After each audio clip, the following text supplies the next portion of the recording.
Hello, and welcome to today's presentation brought to you by the Life Sciences team here at ReadTech. We are thrilled to host the Vision Council members in this public forum. If you are not a current member of the Vision Council, this is a great opportunity for you to learn more about the benefits of membership. Today's topic is unique device identification for medical devices, and specifically the current guidance for requirements and exemptions for the FDA Class 1 data submission and the Vision Council response to that FDA announcement. The meeting is being recorded and all audience members are muted. We do encourage questions, so please submit them at any time using the chat box. We will cover as many as possible during the Q&A at the end. If you are having problems hearing the audio through your computer, try calling the phone number listed in the email invite or on the screen by clicking on the phone icon. The slides and video link will be sent to all registrants after this live presentation. Today's discussion topics include US UDI Summary, US Vision Products UDI Exceptions, and how do I comply with UDI, and how ReadTech can help. This will be followed by a Q&A session with our presenters. We are so pleased to introduce our panelists for today's talk. Gary Saner, Senior Manager of Information Solutions at ReadTech. Gary is a subject matter expert on medical device, unique device identification, and other structured content reporting to the regulatory agencies and commercial organizations. He has over 30 years of experience in software development, process management, and data administration, with the last 15 focused on the life sciences industry. He serves as the chair of the industry structured product labeling technical team and on the advisory board of the medical devices group. We also have Drew Pfeifer, senior account executive and team lead at ReadTech. Andrew enjoys solving problems with technology and takes pride in strategic challenges. He consults with customers and prospects in varied manufacturing settings on ReadTech solutions for regulatory compliance, product data management, UDI submissions, and data syndication. We are also honored to have panelist Mike Vitale join us. I'm Sam Page, and I'm here with the marketing team at ReadTech, and now I will turn the mic over to Drew. All right, well, thank you so much, Sam. And also want to thank everybody on the call today. So good morning to you, good afternoon, and good evening, wherever you are. And again, thank you for listening to today's webinar. So what we're going to talk about first, we're going to just dive into a little bit of a basic UDI 101. So Sam, if you could go to the next slide. So first, I just want to talk a little bit about some of the basic UDI requirements. So in the first quadrant, we want to touch on the label. So the label requirements, basically, you're going to want to have a device, DI, and a production identifier on your labels. Also, they need to be in a human readable and machine readable format, and as well as format of year, month, and day. In the second quadrant for direct marking, the devices need to be reprocessed and reused if you were to direct mark that on your device. In the third quadrant, when you're reporting your attributes to the FDA, there are about 64 attributes actually that need to be reported. However, 7 of them are actually already going to be automatically populated by the FDA. So technically, 57 of them are asked by the FDA for you to populate. And of those 57, some are required, some are conditionally required, and some of them are optional. So, we can kind of take you through some of them if you need to. And they are all going to be published on what's called the Access Good ID. And then finally, you have all the different reporting and retention of that information, which you'll see in annual reports, design history records, post-market surveillance, and this information needs to be retained 3 years after any type of discontinuation. But let's now focus on some of the exceptions for Class 1 medical devices. So for some of the exceptions, basically, if we're going back up to that first quadrant that focuses on the physical identification of the device. Now, the DI on the product and packaging, it's a little bit of a different story for Class 1 devices. Now, Whereas for all other medical device companies, you have to have the device identifier and the production identifier on your device. For a class 1 device, you can actually get away with just doing the device identifier because the production identifier is not required. Now, if you do want to include it, that's up to you. It's a voluntary, but you don't have to include the production identifier on your device. Additionally, what's also great is that the UPC can be used in lieu of a device identifier. So now I assume that mostly everyone on this webinar today are probably using UPCs for all of your eyewear products. So that's great. So you don't have to worry about getting any type of device identifier from an FDA accredited issuing agency. So that's going to save you some time and some money there. Going back down to the second quadrant, we're looking at, again, a subset of the labeling. And as far as the direct marketing requirements, again, so because you're utilizing a UPC, it's not going to require you for any type of direct marketing.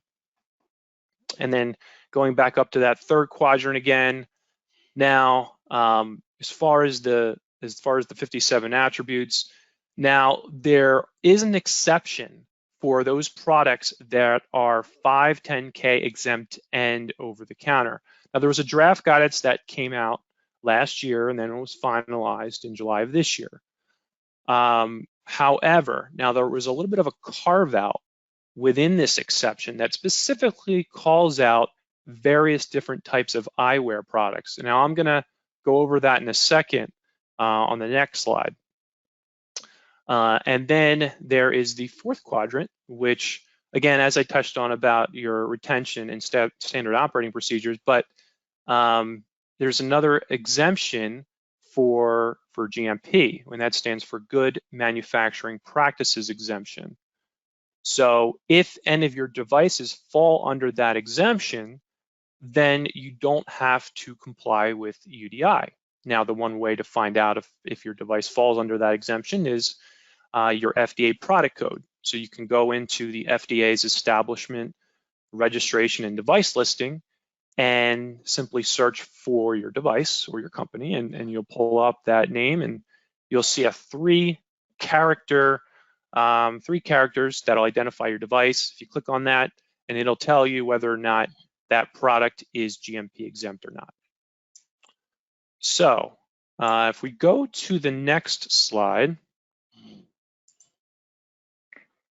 this is going to touch on some of those exceptions and some of those the messages that just came out recently from the Vision Council. So as I mentioned, from a good idea reporting perspective, there was a message that came out from the Vision Council on July 22nd of 2020.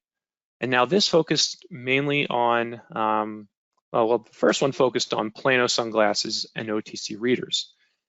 And there was a carve out in that consumer health exception stating that they must fully comply with UDI labeling and good ID reporting.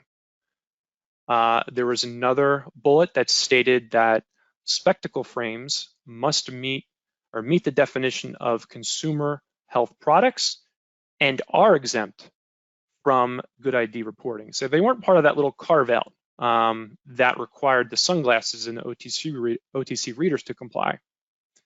And then there was also one other little bullet that states that the compliance date was moved from September 24th to December 8th for the good ID reporting.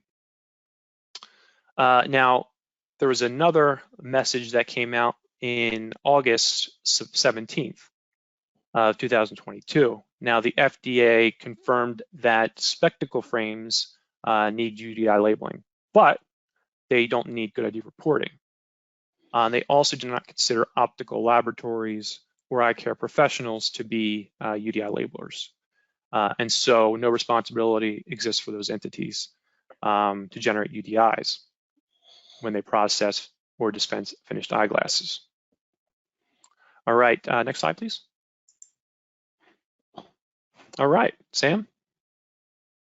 Go to our first poll question.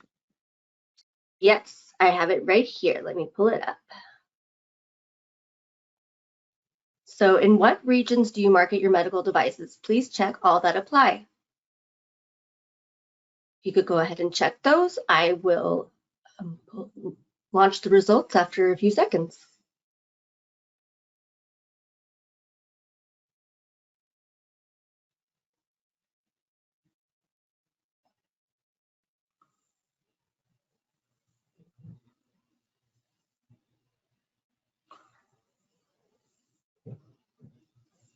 All right, we are at about 75, 77%. I'll give it another second and we'll close it.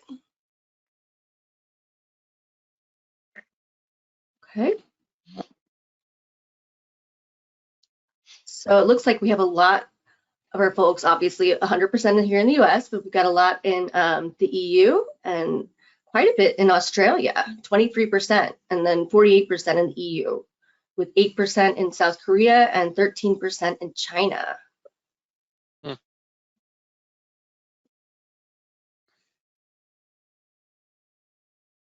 So I'll give it back to you guys. All right, well, I think this is Gary. I'll pick up on some of the UDI exceptions for the vision products. Thanks, Drew, for the introductory information there, setting the platforms for our discussion today. In this section, we'll dive a little bit deeper into some of the notices and the exceptions that have been provided to vision care products. So there's a lot of information on this slide. We won't go through it all, but just to note that the FDA has been addressing vision care products very early on, going back to 2015. There was the intraocular lens. There was some discussion about rigid contact lenses and also the soft contact lenses. It looks like the soft contact lenses are still on hold, and there's waiting some direction from the FDA about how to record those. There's actually some activity over in Europe regarding something called a master device identifier, and the FDA may or may not adopt that type of recording that would allow a single record in the database to actually reflect hundreds, thousands of different variations of soft contact lenses. But we'll see how that worked out. The one I really want to talk about, though, affects this particular audience, is the prescription lenses. So you should be well aware, certainly by now, as of 2017, the FDA sent that letter out in response to the Vision Council, so being very active and representing their clients. And that particular statement says there's no UDI that is required for those prescription lenses. These two alternatives apply to some contact lens care accessories and some care packages for soft and also rigid contact lenses. Interestingly, these are some class 2s and a couple class 3s that use the UPC. Now, Drew mentioned that the UPC for class 1 is able to be used for the device identifier, and the FDA made special exception for a couple class 2s and 3s to also use UPC. They have a deadline that, and although they have been renewed periodically, multiple times at this point, but up to 2023 is the current extension for those particular alternatives. I'm going to spend a little bit more time on this particular guidance document that came out.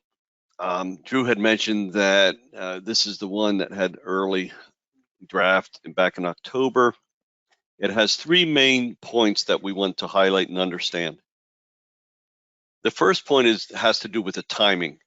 So the class 1 compliance date for complying with the label, the direct marketing documents, and so on, those 4 quadrants that Drew identified, was September 24 of 2022.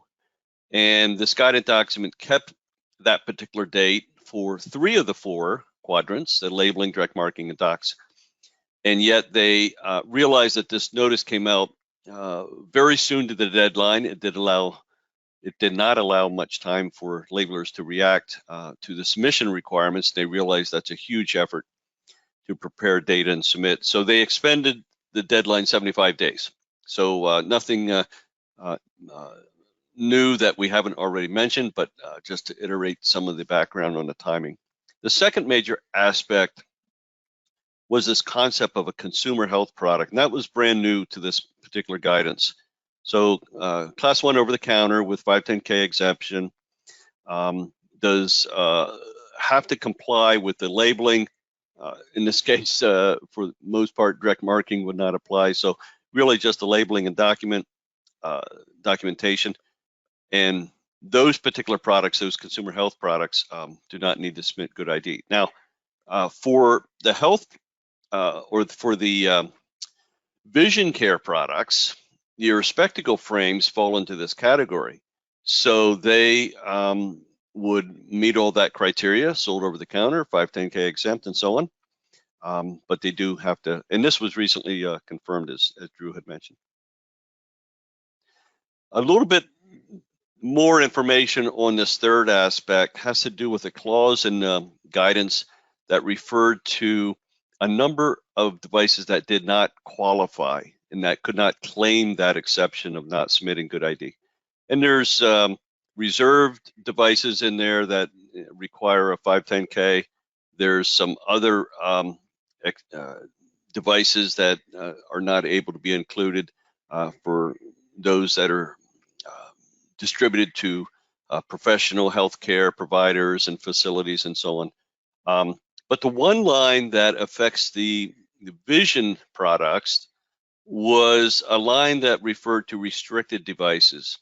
And you find a mention in a list of about 10 or so restricted devices in the Code of Federal Regulations 801. Subpart H. One of those restrictions has to do with the impact resistance lens test. So this is the ball test for testing impact resistance. And specifically, sunglasses and readers would be subject to those particular tests. Therefore, the bottom line is that because they are a restricted device, they're not able to claim the good ID exception. So they need to comply with UDI labeling and also the good ID submissions, as well as documentation and so on. Now, if there's one slide that helps capture everything and summarizes all the different positions, this would be the slide. So here's a chart of what would be required for your spectacle lens, certainly accepted. The spectacle frames, UDI for the labeling and documentation is required, but as we had mentioned, they are not, they do not need to submit any data to the good ID. And the readers and sunglasses, we just talked about that, required for both the labeling and the good ID. Some contact lenses, they've been required for a number of years now, as well as the interocular lenses. And we're still waiting for the contact lens report. So this one slide hopefully captures, in a quick summary, the various product categories and what the requirements are for UDI compliance. Now, Drew and I and others have put together a series of slides here that go down to the individual product code. So lenses, HQG, and a number of attributes. We're not going to go over these, but they're here for your reference. So when you download the content, this would be a good homework slide if you want to dig into the details for each of the attributes down at the individual product level. So we cover the frames, the spectacle frames, the sunglasses. They do some light filtering and blocking. So Blu-ray blockers would also be in this group. The spectacle magnifying readers and so on. A number of other products, contact lenses and so on. I will stop at this the fifth slide that talks about safety glasses, sports glasses, nominative glasses. So these particular categories, as we understand, are not medical devices and therefore would not need to comply with UDI. Now, I wear some sun goggles, or excuse me, ski goggles, and they have UV protection on them. So now those particular products have crossed the line and they have UV protection. So that would be putting them into the sunglass category. And therefore they would need to comply with all the sunglass requirements with UDI. So you just need to be a little bit careful about looking at these particular products and making sure that they are in fact not a device, or have they included some claims and UV protection in particular that puts them into the medical device category. So we'll leave those slides available for the download, and you'll be able to review them. I think, Drew, I'm going to throw this microphone back to your hands and have you do a little bit of a presentation now that we kind of know the requirements. How does a company that may not have had any class 3s or 2s in their portfolio and have class 1s, and now they're approaching these requirements for the first time? I think you have some good steps of how they might proceed with implementing UDI. Yep, absolutely. And thanks again, Gareth, for going over all that information. So yeah, here are the 5 different kind of critical stages and steps to implement an effective UDI program for your organization. So we'll start with step 1, and to be able to put a process in place, gather a team, determine who's taking ownership, creating that governance team. In my experience, in dealing with various different customers, the UDI program and initiative within an organization tends to be one of those tasks that nobody wants to handle. It's almost like a hot potato that everybody kind of passes around. But the sooner that it gets delegated within an organization to a specific team member or a specific team, the much easier it's going to be in order to kind of get the ball rolling and comply with the specific mandate. Because that deadline is coming up, so you don't want to procrastinate. And then you want to make sure that you understand, what types of products that you have and how, and your portfolio, and how that's affected by the UDI compliance mandate. Step 2 is you want to start the data preparation. So finding the data, that a lot of times it's decentralized in many different places within an organization. It could be on various different types of ERP systems. It could be in spreadsheets, could be on even on paper. So this is typically a very, very arduous and tedious and time-consuming process, really eating up a lot of resources. And if you're like a one-person team, this is really going to take you a lot of time. So again, the sooner you can get started on this part of the process, the much better off you're going to be. And then normalizing and validating that data to the business rules. Third step is making sure you have a system in place to submit that data, right? So, you collect all of the data, but what are you going to do with it? How are you going to get it to the FDA? So you want to make sure you have a method or a process in place to get that information to the FDA. So there are a couple different accounts that you need to create. First, you have the FDA Good ID account needs to be created. You also have an ESG account. Now, luckily, RETEC already has that ESG account created within our system, so you don't have to worry about that. If you go through us to get that data submitted to the Good ID. After that data has been collected, those accounts are activated, then you're ready to go ahead and start submitting that data right to the Good ID. Fourth step is the labeling, preparing your labeling environments and testing those labels. And then finally, it's maintaining that data. There's a very good percentage of records that require maintenance. And then especially with a lot of the customers and companies in the eyewear industry, it's from what I've heard that there's always new types of models of like glasses and certain things that come out every year just due to different types of trends and fashion. So that's going to require new submissions to the Good ID. So it's important to consistently maintain that information in a system or a 21 CFR Part 11 compliance system that will allow you to make those resubmissions. And then additionally, if you want to reuse, data, if you're selling into multiple regions around the world, and as we just saw from that poll question, there are a number of companies that are selling into various different health authorities around the world. It is helpful to have a central location where you can reuse some of that data to maintain and submit to other countries.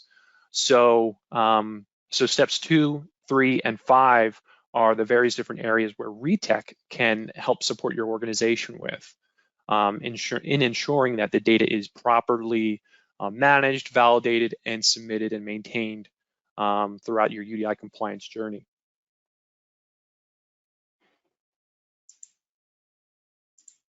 All right, I think we have the next poll question. Sam, are you able to help us out? Yep, here we go. So what is your experience with submitting UDI product data to GoodID? You have not submitted class 2 or 3, but need to submit class 1. You have submitted class 2 and 3, but need to submit class 1. Your class 1 UDI data is already in GoodID, or we have no class 1 products.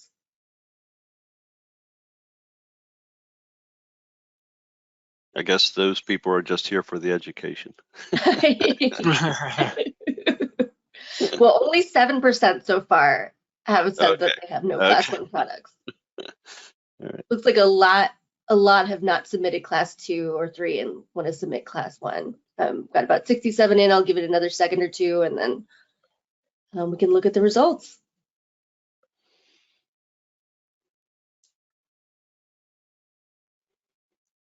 All right, I'm going to close the poll and share the results.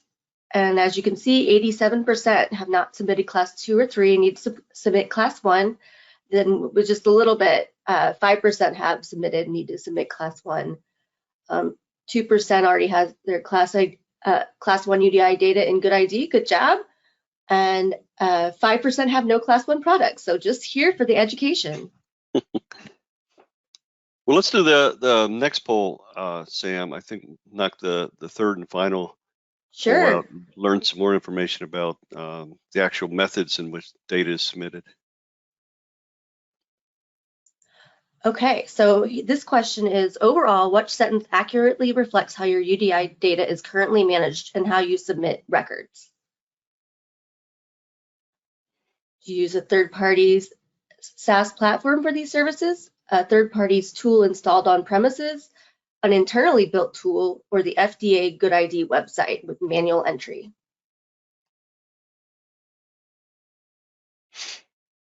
While we're waiting for those answers to come in, just wanted to let everyone know that I, Sam, Andrew, all wear glasses. We're supporting the industry as much as possible. That's right. We're trying sure to make you successful out there. I broke a pair of sunglasses on a rafting trip, and now I had to buy another pair. So, consumable product. I get a new pair of frames every year. There you go. Same. All right, I'm going to go ahead and close this and share the results. And it looks like 24% use a third party's platform. Only 5% have an installed tool on premises. 20% have an internally built tool, and 51% use manual entry for the GoodID website. All right, very good. So, Drew, I think you have some closing information about RETEC for those people that are considering another method or perhaps an automated method to help them along the way. Yeah, so let's just talk a little bit about how RETEC can help and assist in this specific initiative. So, one of the things that my manager told me when I first started here at RETEC was, it's better to work smarter, not harder. So UDI compliance can be a very overwhelming and Herculean project, but it doesn't have to be. So complying with the UDI compliance requirements can require a lot of time and effort. But we can help streamline that process, and assist with the compliance as quickly as possible so that your internal resources are not tied up on this initiative. So, as you can see here on this specific timeline, there are a bunch of different tasks that need to be to get going, but we can turn this around within a couple business days. But the bulk of the tasks, I guess, would be the collection of the data. Now, from our experience, most of our customers that we have worked with, there's not been really any customers that have given us like really pristine data. So the collection of that information really does take a while. And so that's why you're seeing on that timeline there that it can take quite some time to collect that information, go through the validation process, clean it all up. And then ultimately, once that is cleaned up, then you have that time to submit it.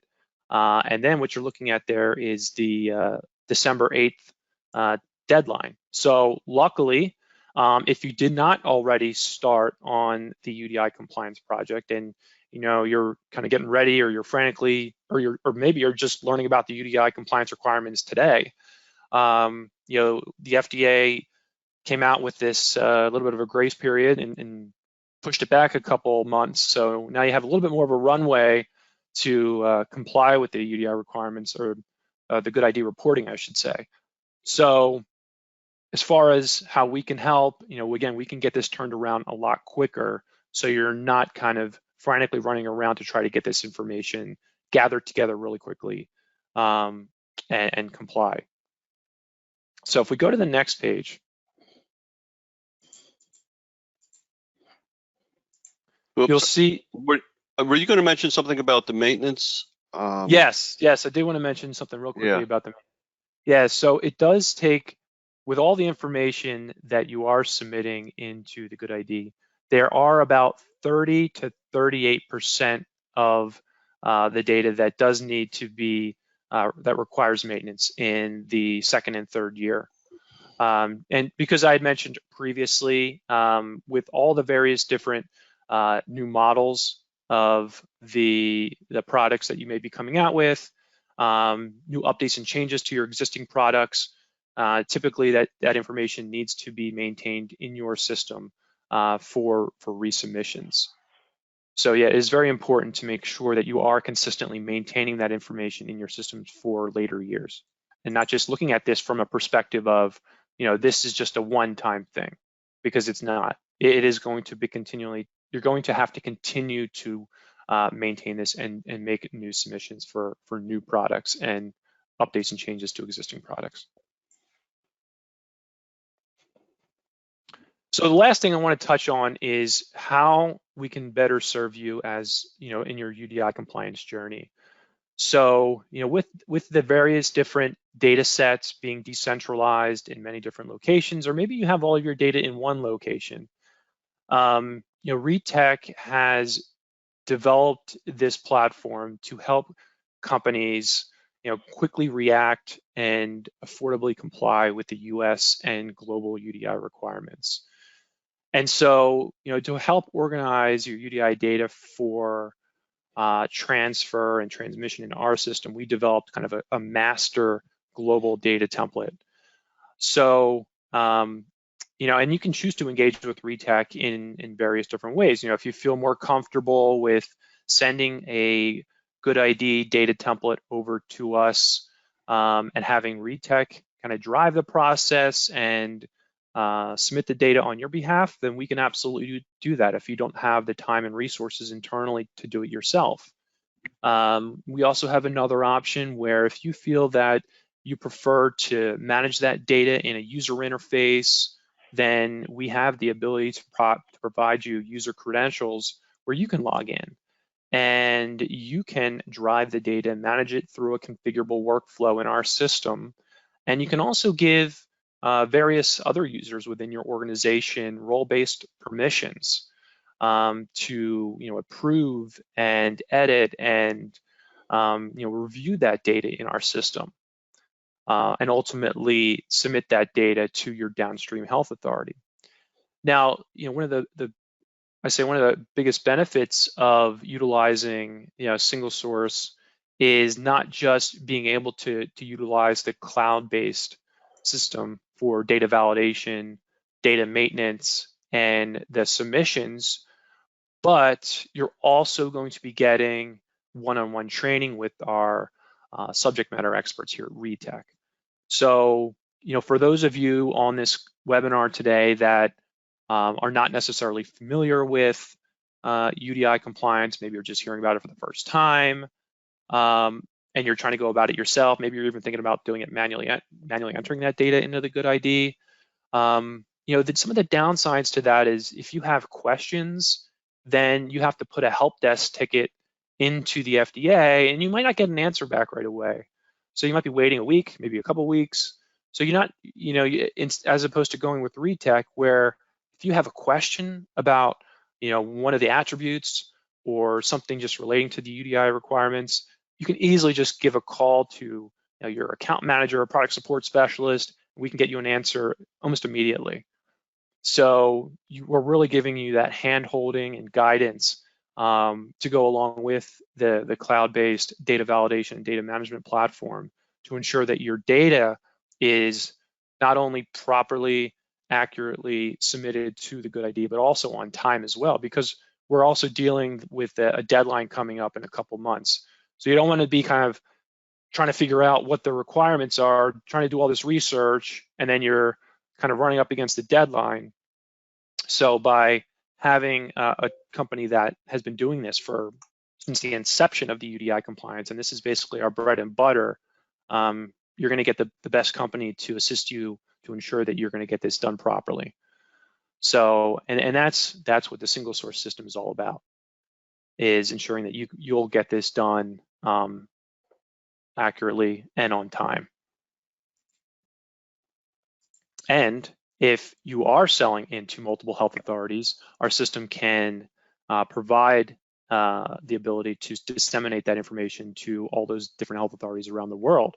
As I did see that poll question where some companies were selling it into Australia, rather than trying to build out point solutions to all those various different health authorities, which is going to cost more time and resources, you can just have your data in one place and reuse that data and submit it from one place to all those various different health authorities, saving you a lot of time and a lot of cost. All right, thank you very much, Drew. Good summary. Always glad and willing to help the Vision Council work their way through this UDI pathway. And sometimes it's a little dark, but we're here to guide you. And Sam, I think you might want to summarize some of the ways in which we satisfy some of the needs that manufacturers would have. Yes, thank you, Gary, and thank you, Drew. You guys are doing such a good job of kind of laying everything out, and it's so great to be here with you today to learn more about it. I'm just going to kind of summarize what we can do for you. There's several key needs your organization has in order to solve the many challenges presented by UDI compliance. So we can here at ReedTech, we can assist you in meeting each of these needs and reducing the many challenges posed by UDI compliance. You need UDI expertise to ensure your organization has the expertise needed to understand UDI requirements. We are an experienced partner for UDI submissions globally, and we assist over 450 medical devices clients with over 800,000 global submissions. You need data management to effectively manage the data required to comply. Our solution provides best-in-class data management through the submission process. And you need support. You need to access support needed to comply with everything throughout the compliance process.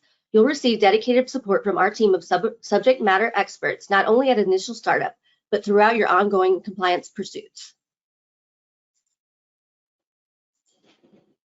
You need a compliance system. You need to utilize a solution that meets the compliance standards required by health authorities. ReedTech systems meet all technical components of 21 CFR Part 11 and Annex 11 compliance. Forgive me, I'm new and I'm learning all about these new things, so this is a mouthful for me. And these are required by the US and the EU for technical regulatory submissions. And then you need submission readiness. You need to meet the compliance deadlines in a timely manner.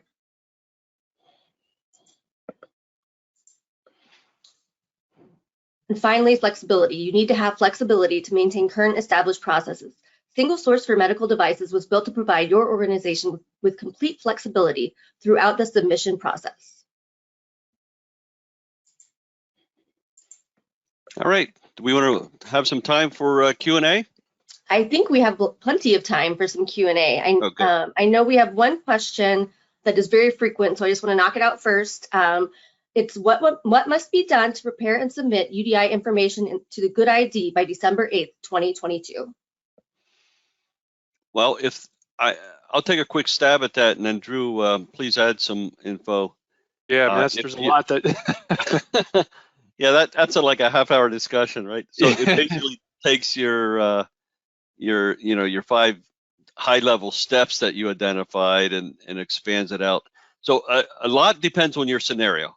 So if you have previous history or examples with UDI submitting with other classes, you should have a method and process in place, and you can expand that.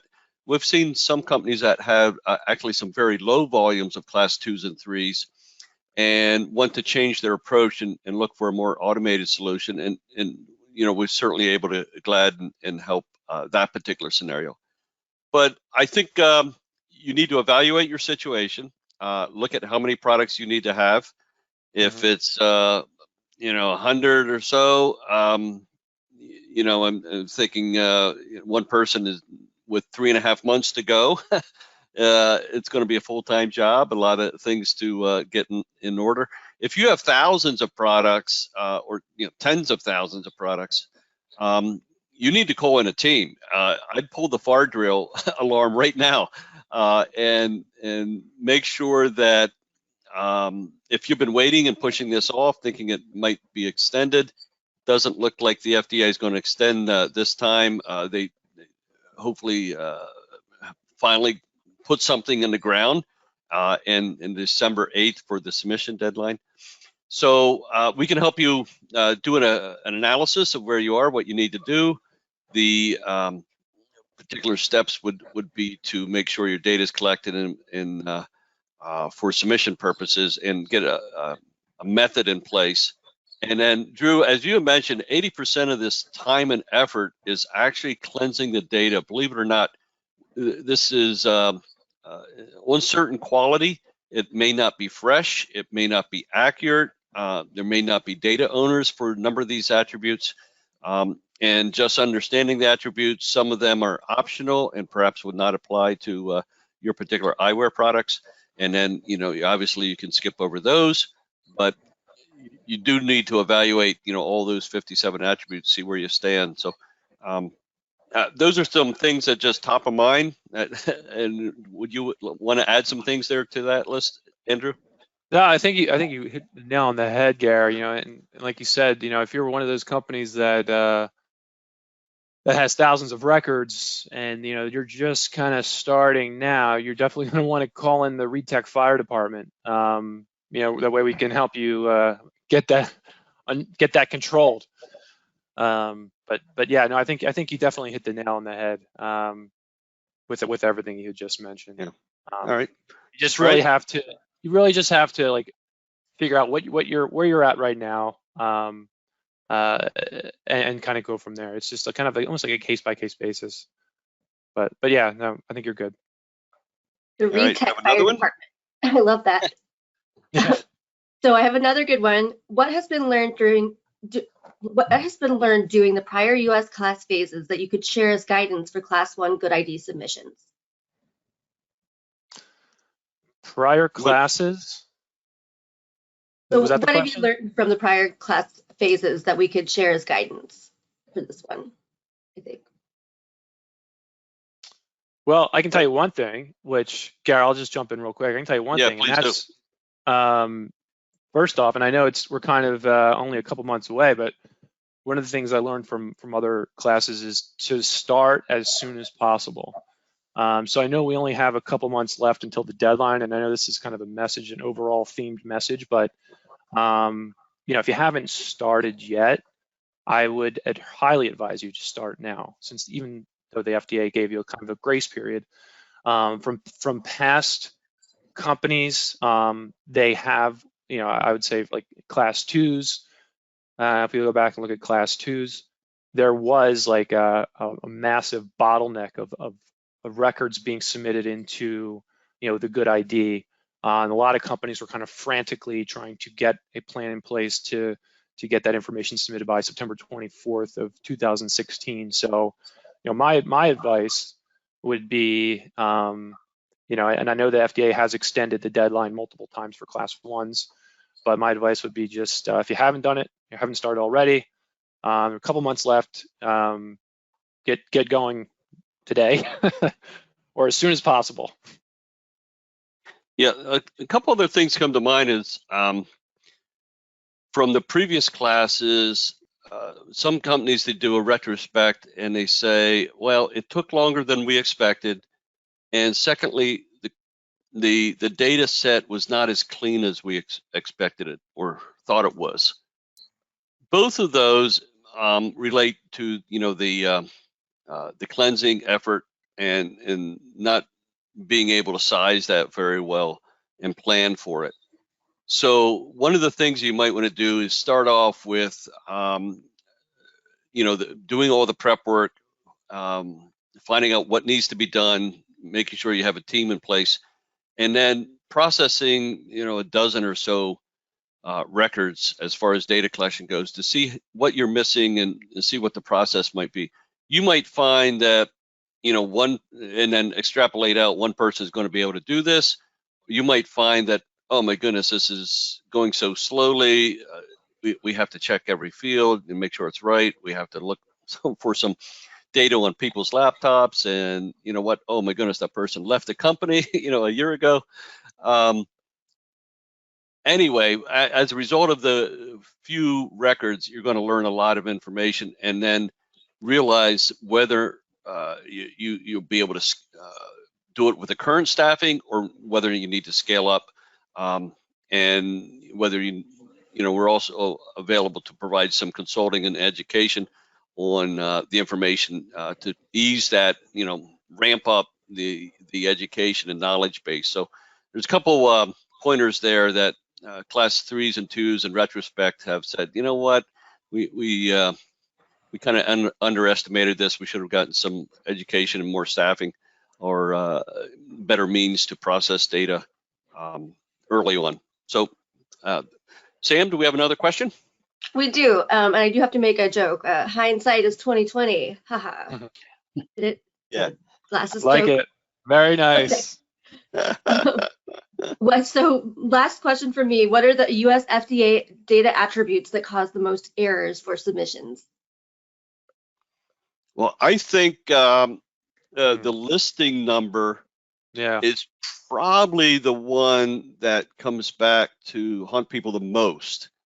And I mean, there's another series of values that can be problematic, but there's information available. You can track it down.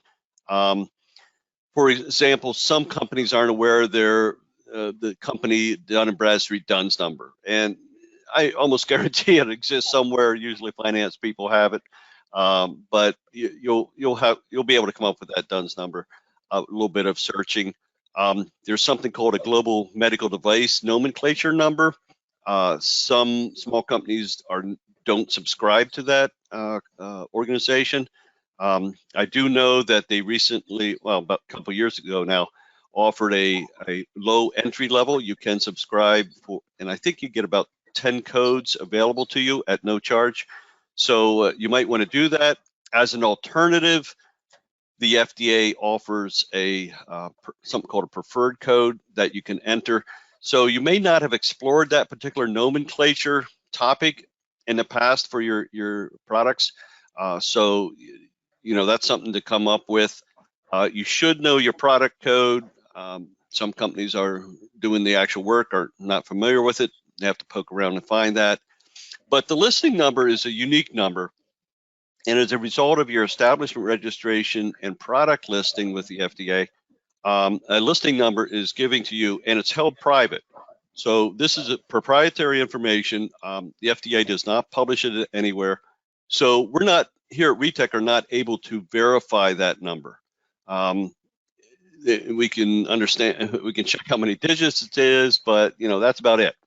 So many companies either have a wrong listing number or a listing number that might be extremely brand new, and the FDA doesn't have it in their other databases yet for verification.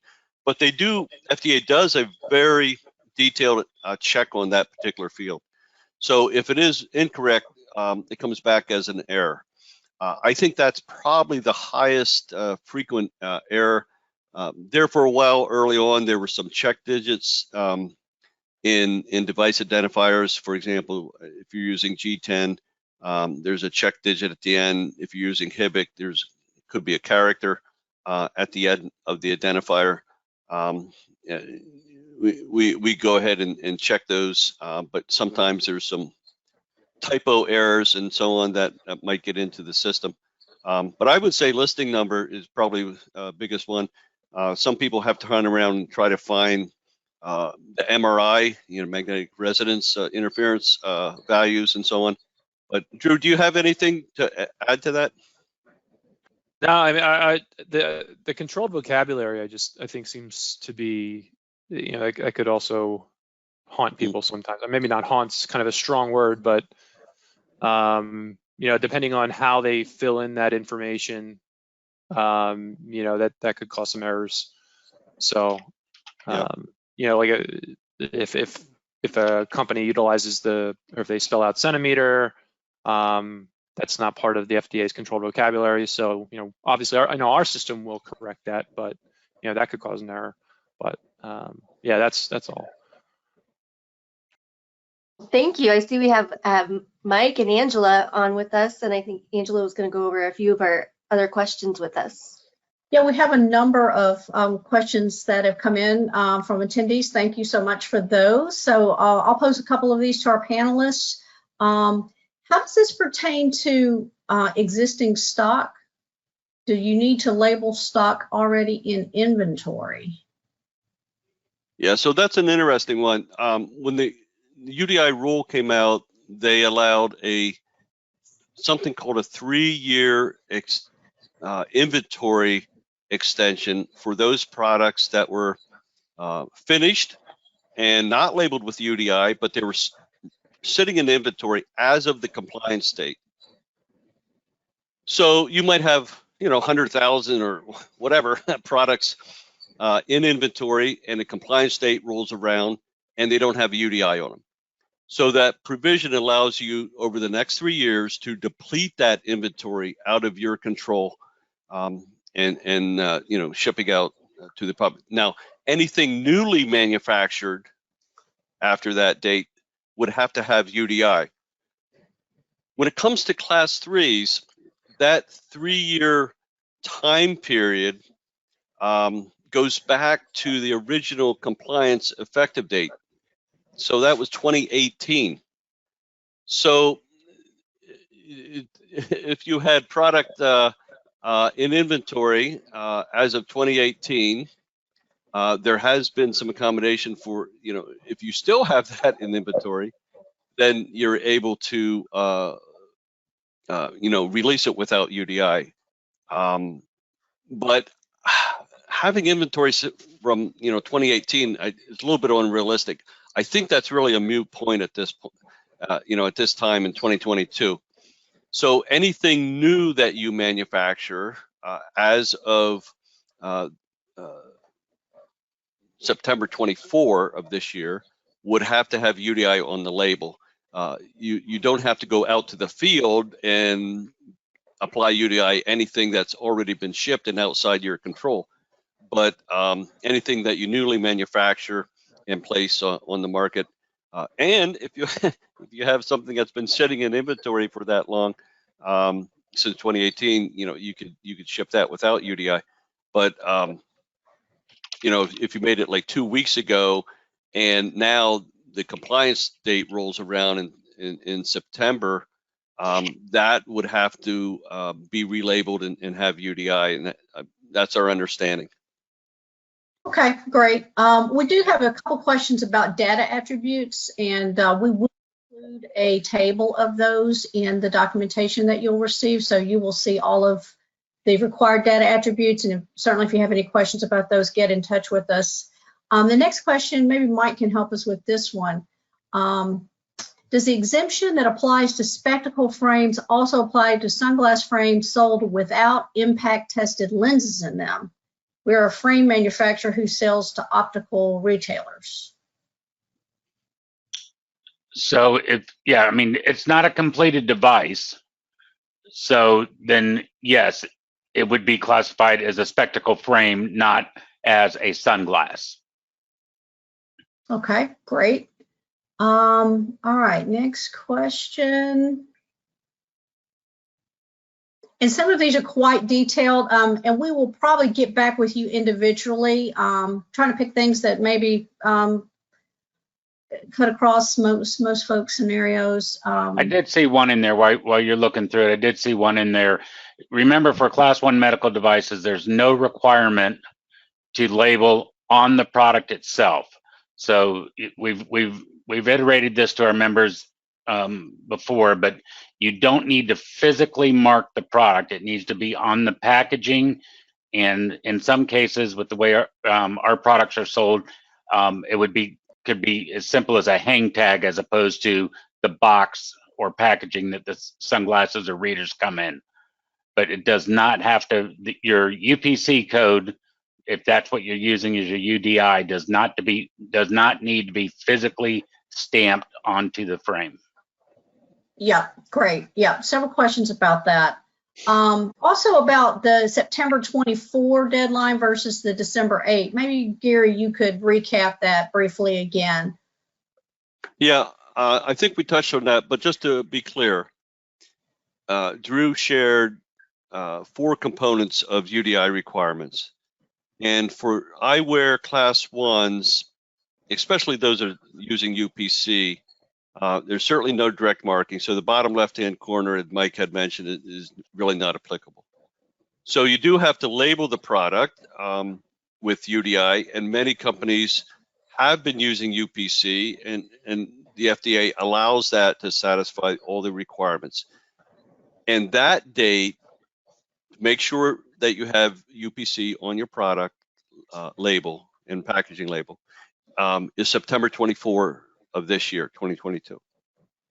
Now, there is also some documentation. I don't know if you remember the quadrants, but in the bottom right-hand quadrants, there's a couple procedures and internal policies that are usually forgotten.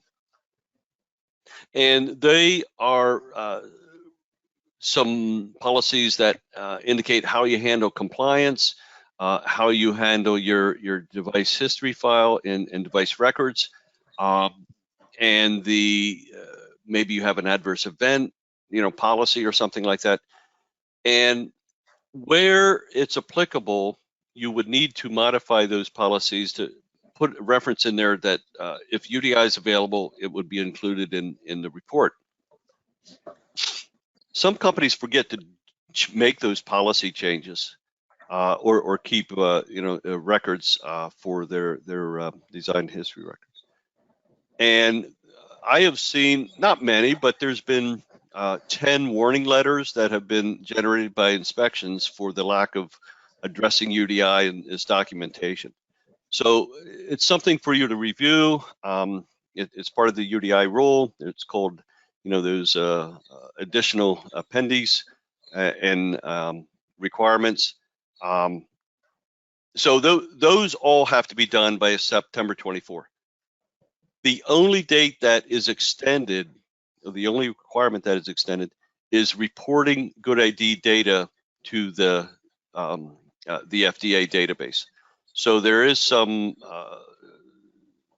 records, there's some activity that need to be put in place, and hook or by crook, there's 2 different options. One is to make manual entry, the other is to submit it electronically.